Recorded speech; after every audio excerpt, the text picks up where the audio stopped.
Italian Wine Podcast. Chin Chin with Italian wine people. This podcast has been recorded during Vi.Vite, an event organized by the Alleanza delle Cooperative Italiane, the Alliance of Italian Coops.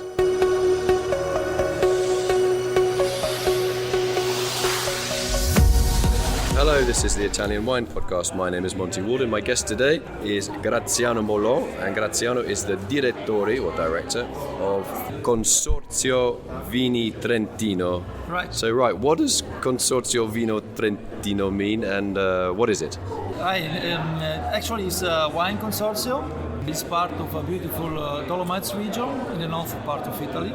So you're a cooperative. Yes, we have a cooperative. How many members do you have? More or less 100, among them 11 big cooperatives and a lot of wineries and wineries, smaller ones. So you're like a group of cooperatives that you reunite various smaller cooperatives under one banner. Actually, we manage all these, so the big, the medium, and the small size producers. In terms of your vineyards, roughly how many hectares are we talking about? 10,000. Yes, Shimir. So 10,000 hectares. Yes. And the annual wine production, roughly? Roughly about 1 million hectares.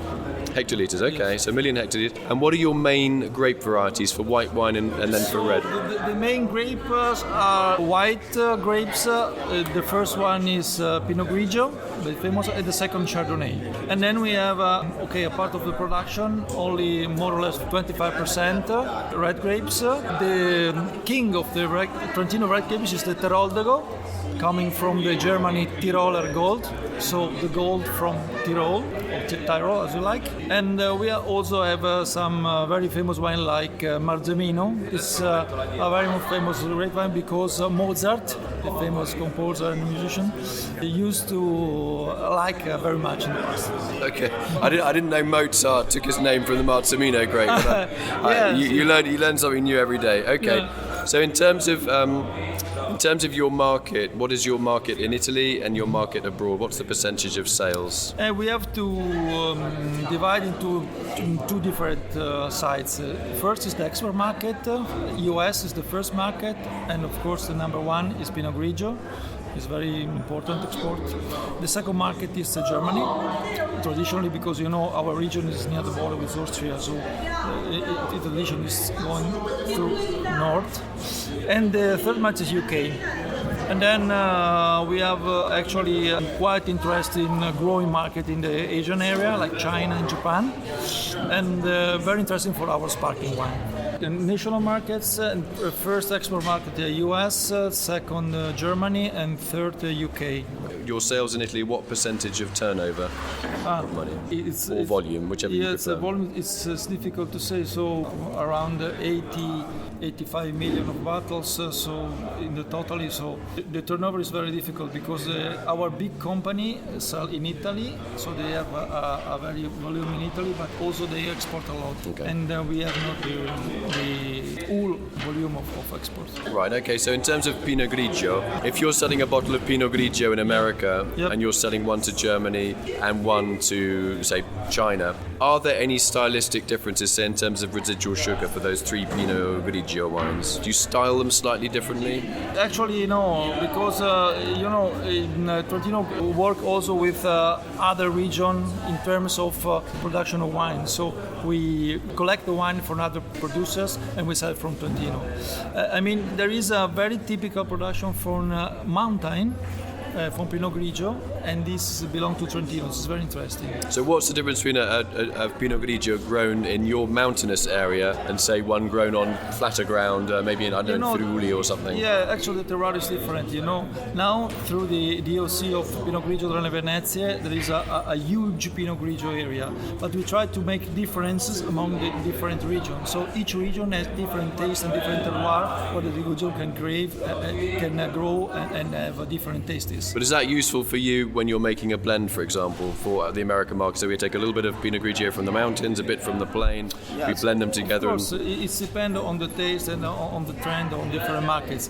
And I would like to underline that maybe our really good production of Trentino distinctive for other region is the sparkling wine, the Metodo Classico, the famous Trento DOC. So what is a traditional blend for the classic method sparkling Classic wine? method sparkling wine, traditional blend is a mix of Chardonnay and Pinot Noir. Okay.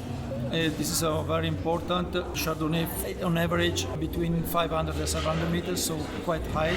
So the taste is very different. And how long do the wines typically stay on the lees before they're disgorged and bottled and sent for sale? Normally between 25 and 63 months. Okay, and it depends on normal or reserva. What about initiatives regarding, say, sustainability, which is kind of like one step towards organics and maybe organics itself? Is that easy in these mountainous conditions? Actually, it's not easy, but thank you for the question, because we are now waiting for the second certification of all our territory in Trentino. We are the first region in Italy that certificates with the Sistema SQNPI, Sistema di Qualità di Produzione Integrata. This is a national certification for the integrated stability, and it's very important because it's the first time that in Italy almost all regions certificate all the producer. But do people see that as when they get the is it the SNQA? Yep. When they get that certification, they say, okay, I'm reducing my use of herbicide. I'm maybe eliminating one insecticide. I'm using a little bit less of another insecticide. Exactly. But do people see that as the end of the story, or do they think maybe this is a good step towards, say, organics or even biodynamics? Do your growers think that, or? Talking about organics for all the production is more a dream. It would be a beautiful word, but it's not easy. It's not so simple. I think is that because of the labour cost? Because you're on steep slopes often, and it is very hard to deal with weeds on these steep slopes. First one territory, second one we are mountain territory, so it's very difficult, to think about. There is, of course, a growing hectare area from organic production, but compared with other production, it's difficult. So now we have the first step, talking about integrated production, where we reduce in an extreme way all the dithiocarbonates, all the problematic substances. That's very important. So we take care about our land, we take care about the population, we take care about our tourism, because Trentino works a lot with tourism in summer and in winter, and it's very important we give a positive message that we take care of our territory. Of course, we are looking forward, and we are trying to improve step by step the organic production. It's not so easy. How about climate change? You say, obviously, you think you're in an alpine area, it's going to be really cold and everybody's going to be going skiing every day, but it's not. As you said, it's a very hot area. Is it getting hotter? Absolutely. This is the second very good question. We noticed in the last 10 years that climate changes are extremely tremendous changes. Donald Trump would say that was fake news, but anyway. No, actually, unfortunately news. not. Actually not. So we have, for example, the last 5 years, a lot of problem with damages, with climate condition, with health problem, with disease. And actually we didn't have for the last 20 years. So you can really notice tremendous changes in the last 5 years. But how do you deal with that, though? I think we have to change our mind before we try to change the climate. So we have to adapt ourselves in a very changing climate, and probably try to work on genomic of the vineyards to adapt them for the future. So you're not thinking about cultural responses, like maybe pruning a little bit differently, managing the interrows a bit differently in terms of ploughing and things like that. Does that play a part as well?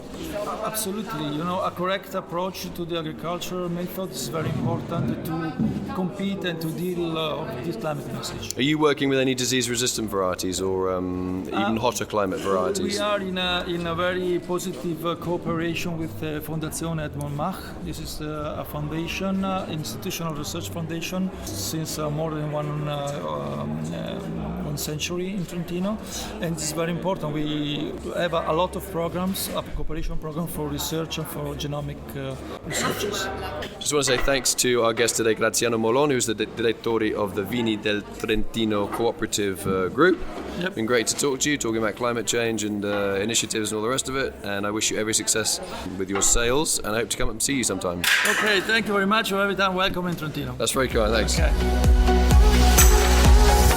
This episode has been brought to you by Vinitaly 2018, taking place in Verona from April 15th to 18th. Vinitaly is the wine exhibition that helps you discover and get to know Italian wine and features over 4,200 wineries.